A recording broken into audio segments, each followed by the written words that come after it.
Ukraine रूस युद्ध के 17वें दिन यूक्रेन ने बड़ा दावा किया है। यूक्रेन की सेना का दावा है कि उसकी सेना ने रूसी टैंक के काफिले पर हमला किया। हमले में रूस के बहुत से जवान मारे गए हैं। हमले के बाद रूसी सेना अपने मरे हुए जवान और टैंक को छोड़कर भागते दिखाई दिए। यूक्रेन की सेना ने रूसी टैंक के काफिले पर एंटी टैंक मिसाइल से हमला किया। जब पहले टैंक पर हमला हुआ तो काफिले में पीछे चल रही टैंक ने अपना रास्ता मोड़कर भागने की कोशिश की, लेकिन यूक्रेन की सेना ने उन पर भी एंटी टैंक मिसाइल से हमला कर दिया और उसे पूरी तरीके से ध्वस्त कर दिया। यूक्रेन की सेना पर रूस ने जबरदस्त हवाई हमले शुरू कर दिए, जिसके लिए उसने अपने सबसे खतरनाक का-52 हेलीकॉप्टर के साथ ही नाइट हंटर के नाम से पहचान बना चुके मी-28N चॉपर को भी जंग के मैदान में उतार दिया। जिनसे हमले की तस्वीरें अपने रक्षा मंत्रालय से जारी करवाकर रूस ने एक बार फिर अपने तीखे तेवर दिखा दिए, लेकिन ये हमले किस जगह किए गए वो उसने नहीं बताया। लेकिन जो तस्वीरें सामने आई उनमें हेलीकॉप्टर से दागी गई मिसाइलों के धमाकों से एक सड़क पर खड़ी गाड़ियां तबाह होती नजर आईं और वहां से काले धुएं का गुबार उठता दिखा। इससे पहले बर्फ से ढके इलाके में अपने तय टारगेट के पास पहुंचते ही रूसी सेना के चॉपर ताबड़तोड़ फायरिंग करते दिखाई दिए। और जब ये हेलीकॉप्टर अपने निशाने के और करीब पहुंचे तो उनसे मिसाइलों की ऐसी बरसात शुरू हुई मानो जंग पर बनी किसी फिल्म का सीन शुरू हो गया हो।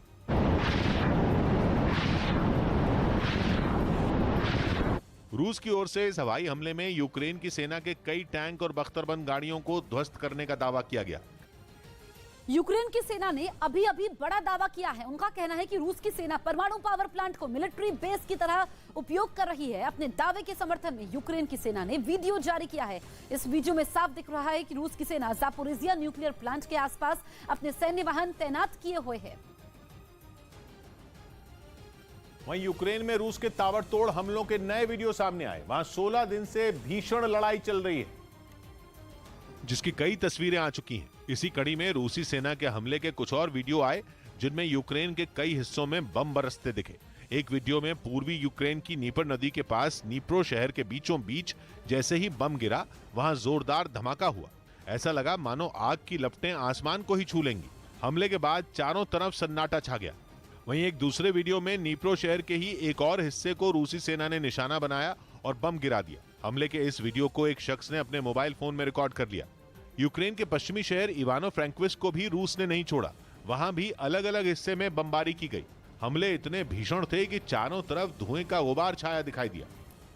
अमेरिकी रक्षा मंत्रालय पेंटागन ने अभी बड़ा दावा किया है। पेंटागन का दावा है कि रूसी सेना यूक्रेन की राजधानी कीव के और नजदीक पहुंच गई है। पेंटागन के प्रवक्ता जॉन किर्बी का कहना है कि सैटेलाइट से जो तस्वीरें मिल रही हैं उसमें देखा गया कि रूसी सेना पूरब की तरफ से आगे बढ़ रही है, जबकि उत्तर की तरफ से रूसी सेना अब भी वहीं खड़ी हुई है। And we do assess that the Russians are beginning to make more momentum on the ground towards Kyiv, particularly from the east. Not quite so much from the north. Ukraine ने रूस की सेना के एक और बड़े अधिकारी को मार गिराने का दावा किया। बताया गया कि रूसी टैंकों के काफिले पर हुए हमले में कर्नल रैंक के अधिकारी की मौत हो गई। इस हमले का वीडियो यूक्रेन की सेना ने जारी किया, जिसमें रूस की सेना के टैंकों का एक बड़ा काफिला एक सड़क से आता दिखाई दिया। बताया गया कि यह काफिला कीव के पूर्वी हिस्से की तरफ बढ़ रहा था, तभी उस पर हमला हो गया। यूक्रेन की सेना के मुताबिक रूसी सेना के कई टैंकों को बीच सड़क पर धमाके से उड़ा दिया गया। यूक्रेन की सेना की तरफ से जारी की गई तस्वीरों में एक लंबी सड़क दिखाई दी जिसके बीचों बीच अचानक विस्फोट हो गया। उस सड़क के दोनों तरफ कई मकान दिखे, लेकिन रूसी सेना को नुकसान पहुंचाने के लिए यूक्रेन की फौज इस बात से भी नहीं हिचकिचाई कि इस हमले में उसके नागरिकों की भी जान जा सकती है। उसने जैसे ही उस सड़क से रूस के कई टैंक जाते देखे वहां एक के बाद एक कई धमाके कर दिए। धमाके भी ऐसे कि एक जगह बम फटा ही था कि चंद सेकंड बाद ही वहीं पास में और धमाके होते चले गए। और यूक्रेन की सेना ने इसी हमले में रूस के एक और बड़े अधिकारी के मारे जाने की बात कही। यूक्रेन के मुताबिक पिछले 10 दिन में रूस के 3 बड़े अफसरों की जंग के मैदान में जान चली गई, जिनमें उनकी टैंक रेजिमेंट में कर्नल रहे आंद्रेई ज़खरोव का नाम भी शामिल हो गया। यूक्रेन की सेना के मुताबिक कीव के पूर्वी हिस्से में रूसी टैंकों के काफिले पर हुए भीषण हमले में आंद्रेई ज़खरोव की मौत हो गई। बताया गया कि ज़खरोव हमले के वक्त खुद एक टैंक में सवार थे। उन्होंने यूक्रेन से पहले भी कई बड़े अभियानों को अंजाम दिया था और सीरिया में रूसी सेना के ऑपरेशन में अहम भूमिका निभाई थी, जिसके लिए 2016 में पुतिन ने उन्हें ऑर्डर ऑफ करेज से सम्मानित किया था। ऑर्डर ऑफ करेज रूस में बहादुरी के लिए दिया जाने वाला सम्मान है। इससे पहले भी यूक्रेन ने रूसी सेना के डिप्टी कमांडर मेजर जनरल विताली गेरेस्मा और मेजर जनरल आंद्रेई सुखोवस्की के जंग में मारे जाने का दावा किया था। इस बार विपक्ष की एकता इमरान पर भारी पड़ती नजर आई। विपक्ष इमरान खान पर आरोप लगाता रहा है कि वो वही करते हैं जो सेना कहती है। यही नहीं, उसका कहना है कि इमरान सरकार में पाकिस्तान में लोगों के भूखों मरने की नौबत आ गई है। 2 दिन पहले वहां की विपक्षी पार्टियों के गठबंधन पाकिस्तान डेमोक्रेटिक अलायंस ने इमरान सरकार के खिलाफ अविश्वास प्रस्ताव भी पेश कर दिया था, जिसके बाद पाकिस्तान की राजधानी इस्लामाबाद में जो हुआ वो किसी सियासी भूचाल से कम नहीं। इमरान का विरोध करने वाली पाकिस्तान की पार्टी JUIF, जिसका पूरा नाम जमीयत उलेमाए इस्लाम फजल है, उसके नेताओं को दिन दहाड़े घर में घुसकर पकड़ा जाने लगा। उनके घर में काले कपड़े पहने कमांडो घुसे और खींचकर अपने साथ ले गए। वो जब JUIF नेता सलाउद्दीन अयूबी के घर में घुसे तो लगा ही नहीं कि पाकिस्तान में कानून नाम की कोई चीज भी है, क्योंकि अयूबी उन लोगों से चीख चीख कर वारंट मांगते रहे, लेकिन उनके कानों पर जू नहीं रहेंगी। आपने हमारे घर में कैसे घुसाते हो? वारंट आपके लोगों के पास वारंट है। उल्टा वारंट की बात सुनकर वो कमांडो और भड़क गए।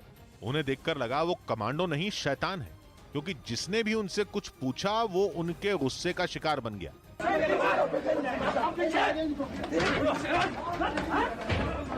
ये बात किसी से छिपी नहीं है कि पाकिस्तान में प्रधानमंत्री वहां की सेना का प्यादा होता है, जिसकी आड़ में सेना मनमानी करती है। कहा जा रहा है कि विपक्षी नेताओं के साथ अपराधियों जैसा सलूक करने वाले कमांडो भी उसी ने भेजे थे, जिन्होंने चुन चुनकर उन्हीं नेताओं को पकड़ा जो इमरान सरकार के खिलाफ वोट डालने वाले थे। उन्होंने ये तक नहीं देखा कि वो घर में हैं या संसद में, और दंदनाते हुए हर उस जगह पहुंच गए जहां उन्हें JUIF नेता मिल सकते थे। इन नेताओं को खींचकर ले जाते समय न उनकी उम्र का लिहाज रखा गया, न ही उन्हें उनका जुर्म बताया गया।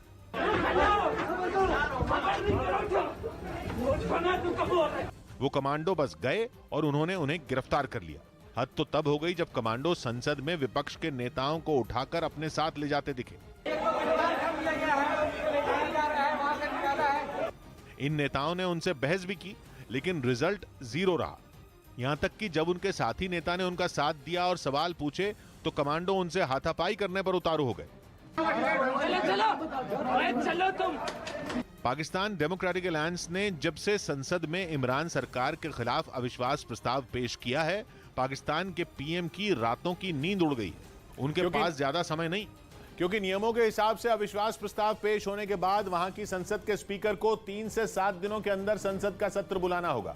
और जिस तरह के हालात हैं, उनसे लग रहा है कि इमरान की कुर्सी खतरे में है, क्योंकि कहा जा रहा है कि इमरान की अपनी पार्टी, जिसका नाम पाकिस्तान तहरीक इंसाफ पार्टी है, उसी में उनके खिलाफ बगावत हो गई। माना जा रहा है कि इमरान इसीलिए हाथ पांव मार रहे हैं, और खबर है कि इनमें उनका साथ सेना भी दे रही है, लेकिन सामने से नहीं। कहा जा रहा है कि काले कपड़ों और चेहरे पर नकाब लगाए ये कमांडो उसी ने भेजे। हालांकि पाकिस्तान के कुछ चैनल उन्हें पुलिस वाले बता रहे हैं, जिन्होंने विपक्षी नेताओं को नेता नहीं जानवर समझा और पकड़ कर ले गए। पुलिस की नफरी यहाँ पर पहुंची। वहाँ पर जो अंसारुल इस्लाम, जो JUIF की रजाकार फोर्स है, उनके कारकुनों को बाहर निकाला। ये तस्वीरें आने के बाद पाकिस्तान के कई शहरों में प्रदर्शन शुरू हो गए। लाहौर में JUIF कार्यकर्ता सड़कों पर उतर आए और ट्रैफिक जाम कर दिया। हंगामे के बीच इमरान सरकार की सफाई आई और कहा गया कि JUIF के नेता संसद में कुछ लोगों की घुसपैठ करवाने की फिराक में थे, जिसका पता पुलिस को चल गया। यही नहीं, सरकार का कहना है कि वो उन लोगों को संसद के अंदर तक ले गए थे और इसीलिए उनके साथ ऐसा सलूक करना पड़ा। वहीं इस्लामाबाद में हुआ हाई वोल्टेज ड्रामा पाकिस्तान के चैनलों की सुर्खियां बन गया, जिन पर इमरान खान की खूब थू-थू हुई। गंद पड़ा हुआ है सियासत के अंदर। अगर आप स्टेटमेंट सुन लें सियासतदानों की, एक दूसरे के खानदानों तक, अहले खाना तक, खवातीन तक जा पहुंचे। पावर इतनी बुरी चीज है। यही नहीं, वहां के चैनल तो अभी से ये कह रहे हैं कि इमरान सरकार की उल्टी गिनती शुरू हो गई है। ये दस्तूर की रूह की वायलेशन है, एंड बाय हुक और बाय क्रुक गवर्नमेंट जो है ये जीतना चाह रही है। हालांकि कई चैनल ये बोलने से बचते दिखे कि इस मामले का सेना से कोई लेना देना है। खुद सेना की ओर से प्रेस कॉन्फ्रेंस करके बोला गया कि वो पाकिस्तान की सियासत में दखल नहीं देती। फौज का सियासत से कोई लेना देना नहीं है और ये ऐसे ही है। इमरान खान पर अर्थव्यवस्था को गर्त में पहुंचाने और सरकार ठीक से नहीं चला पाने का आरोप है और इसीलिए उनके खिलाफ संसद में घेराबंदी की गई। जिसका तोड़ निकालने के लिए इमरान ने एड़ी चोटी का जोर लगा दिया। खबर है कि अपनी पार्टी में अनबन की अटकलों पर इमरान खान अलर्ट हो गए। उन्होंने कुछ दिन पहले पाकिस्तान के सिंध प्रांत के गवर्नर और रक्षा मंत्री को निर्देश दिया था कि वो पार्टी के नाराज नेताओं को मनाएं, क्योंकि कुछ दिनों में इमरान खान को विपक्ष के अविश्वास प्रस्ताव का सामना करना होगा। विपक्ष के प्रस्ताव पर संसद में वोटिंग कराई जाएगी।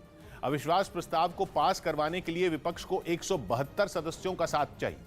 172 वोट अगर प्रस्ताव के पक्ष में पड़ गए तो इमरान की कुर्सी चली जाएगी। पाकिस्तान की नेशनल असेंबली में कल 342 सदस्य कुल, जिनमें बहुमत का आंकड़ा 172 है। इमरान खान सरकार का दावा है कि उनके पास 200 से ज्यादा सदस्यों का समर्थन, जबकि विपक्ष का दावा भी ऐसा ही है। इस बार विपक्ष भी 200 सदस्यों के समर्थन का दावा कर रहा है, जिसके बाद पाकिस्तान की संसद में इमरान की मुश्किलें बढ़ती दिख रही। लेकिन इमरान ने अपनी सभाओं में यह जताया जैसे कुछ हुआ ही नहीं।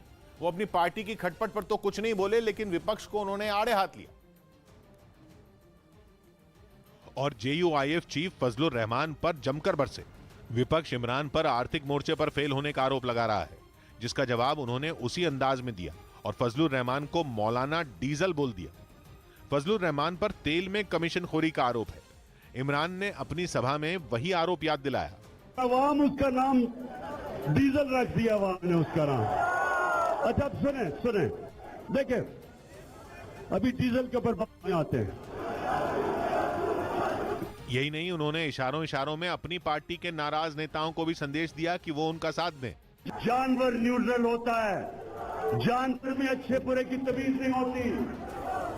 अटकलें लगी कि अब इमरान के सर पर सेना का हाथ नहीं रहा। यही नहीं, कहा गया कि विपक्ष इसी बात का फायदा उठाकर इमरान की सरकार गिराना चाहता है। लेकिन माना जा रहा है कि इस्लामाबाद में विपक्षी नेताओं को गिरफ्तार करवा के इमरान ने उन्हें बता दिया कि सेना उनके साथ है।